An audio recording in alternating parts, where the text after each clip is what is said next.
Okay, Bellator 294, the evening prior to 295. Also in Honolulu, Hawaii. In the main event, Liz Carmouche defeated Deanna Bennett by submission via arm triangle choke in the fourth round. Mark, lead us off here for 294. Give us your take for Carmouche getting it done.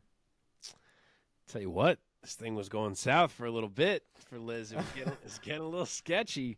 Round one, she spun and she let herself get caught throwing a spinning kick, got taken down.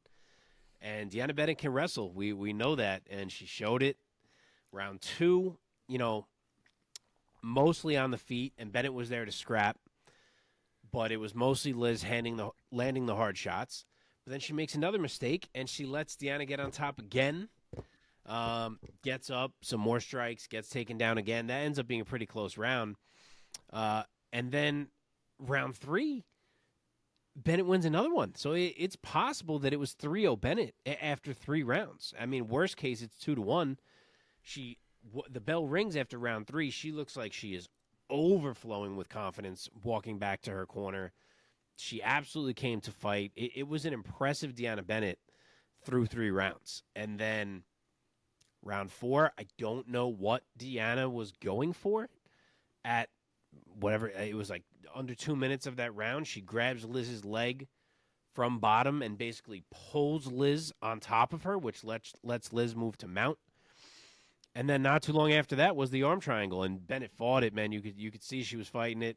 She was real upset when she tapped, but it was just too much and it was too tight. So it's got to be a tough pill for Deanna Bennett to swallow. She was, as I said, she was up at least 2-1, if not 3-0, on the way to what's probably the biggest win of her whole career. She's been around. She's been in Invicta. She was on Tough, the whole deal, but that was probably going to be her biggest win. And she makes one mistake, and it's over. But on the other side of that coin, props to Liz Carmouche because she's on this great run. Suddenly it's going wrong. She's getting out grappled. She's probably feeling a bit baffled how these rounds keep getting away from her. Needs to find a way to change the fight, and she gets one opening and absolutely seizes it and taps Deanna Bennett for the W. So props to Liz. Big win, and she keeps rolling. Yeah, man. Omar, did you go? Do it. Say words. Mike is a shell of himself. Are you fucking surprised? Are you not entertained? Yeah, when I was watching this fight, we hyped up Liz pretty well last week. I know I did. I've been pretty high on the Liz train lately with her being in Bellator and the performances that she's had, even some of the sketchier ones. I think they've still been good accounting from her, and she still won those fights. So I was pretty optimistic for this fight, but like Mark said, as the fight was going on, I was less and less optimistic. And Bennett definitely had a swag to her by the end of that third round. And I think there was a part of her that did feel like she was up 3-0, and I think there was a part of her that had already counted her chickens before they hatched. I think she felt like she had already won the fight, and there wasn't anything that Liz could really do, right, to win the next 2 rounds. And I don't think it ever really occurred to her that she could still get finished in that fight. And when she got caught in that arm triangle, there was, I can only imagine the myriad of things that were going on in her head, including, I cannot believe I'm about to fucking lose a fight that I'm winning. Yeah. And it must have hurt to tap to that moment, because 10 more minutes, not even, maybe 5 more minutes, really. Yeah. And she would have probably won that fight. Just, I don't even know if hard pill is even accurate to understand the kind of pain and anguish Bennett must have been feeling in that moment. Just Jesus Christ. Man. Sucks. You want to match them up? Yeah, I'll say it quick again. If you're watching the full episode, you kind of already heard this, but if you're just watching the Bellator 294 clip here, I think you got to go Liz and Alimale. Alimale asked for it after her win. It's going to be her retirement fight. She was the first champ. Think she deserves it. They're training partners. They both want it, the whole deal. I think you go that route. And I was impressed by Deanna Bennett. I would like to see her and Juliana Velasquez go in there. Okay.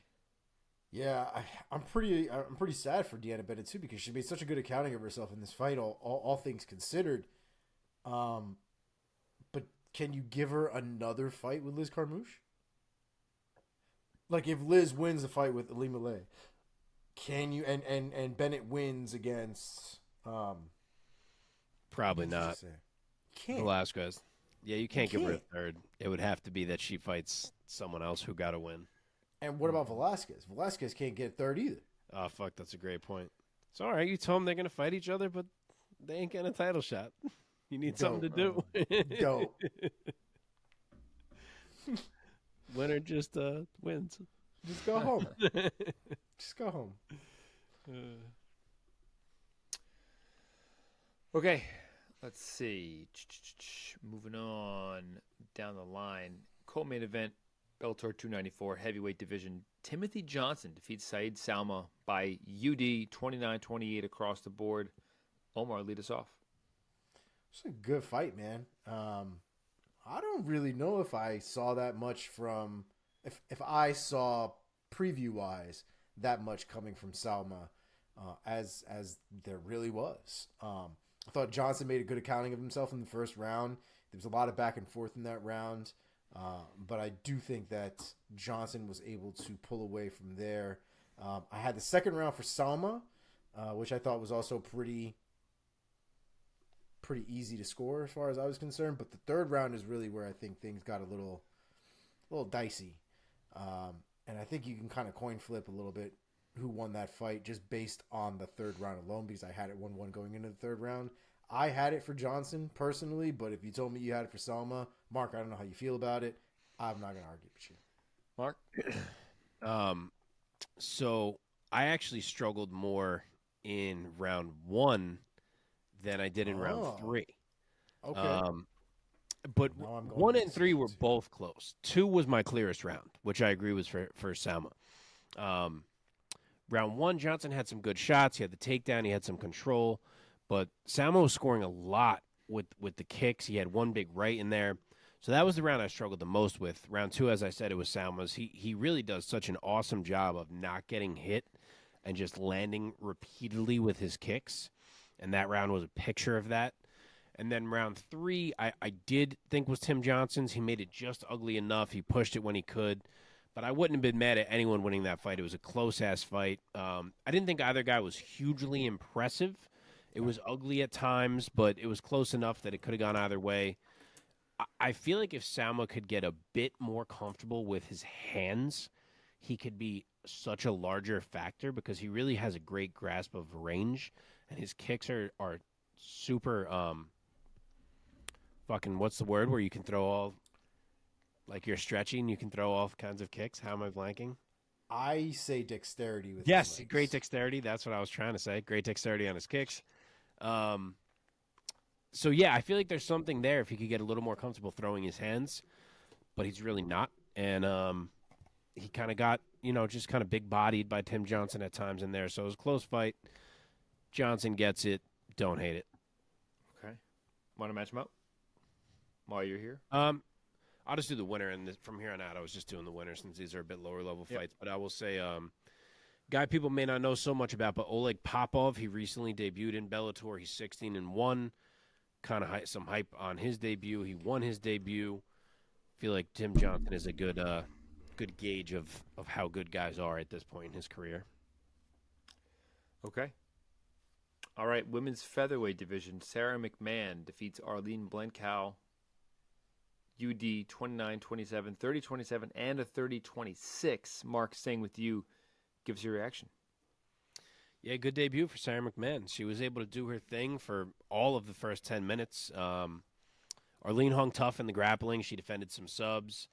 Didn't really let Sara get off anything huge striking-wise, but couldn't stop a takedown. Like, they were hopeless attempts at stopping a takedown. And when you can't stay off your back against Sara McMann, generally means it's not going to go your way. Round 3, she came out hot. She almost pulled a rabbit out of the hat. She dropped Sara early. She had her eating shots, but Sara managed to find another takedown. Ended up on the back again. The danger was past. So even if Sara did end up dropping that round, which she might have on one judge's card, I can't remember. It didn't matter because the first 10 minutes were all dominant with the wrestling for Sara McMann. So a nice debut for her in Bellator, and she is immediately a factor toward the top of the 145-pound division there. Okay, Omar? Did you give her 10-8 round in the second round? No, I didn't. It didn't even cross my mind. And then when I heard the scores, I was like, oh, fuck. Like, did I miss that I should have been thinking about a 10-8 there? And I haven't rewatched. So, like, should I have? Was I just not paying enough attention to considering that? I didn't. I mean, I thought it was completely dominant for sure. I thought there were a lot of throws and a lot of damage, but I don't know, man. I guess if we're doing like the way that they kind of do the newer 10-8s, where it's a lot about the other person not really throwing back and there being a lot of dominance on one side, then maybe. But if this is the 10-8 where you have to put them close to death, then not so much. Yeah, I don't know. I maybe I should have considered it. For whatever reason, I just didn't when I was watching it live. Yeah. It is interesting. Two judges gave the second round 10-8. Right, yeah. One more, I think. Let's see. Bantamweight So division. real quick, I just want to say for Sara McMann, I don't know if Cyborg is going to be around here or not. If she is, I think we're finally going to get Cyborg and Kat Zingano, in which case Sara McMann probably needs to take another fight, which would probably be, I would say, maybe like Sinead Kavanaugh. But it's possible that Cyborg's not coming back, in which case I feel like we could already be at a point where they just make a battle of the UFC vets for a vacant belt, which would be Zingano and Sara McMann, which would be kind of a wild one to see in the year 2023 in Bellator. But hey, sign me up. For sure. Hell yeah. There's also a world there where Sara McMann could actually win that fight. Yeah, for sure there is. Okay, one more that we're going to talk about. Then we're going to go inside the sphere. Bellator 294 bantamweight division. Danny Sabatello bounces back, defeating Marcos Breno by submission via rear naked choke in the second round. Omar, give us your take. Bro, this guy looks so annoying to fight.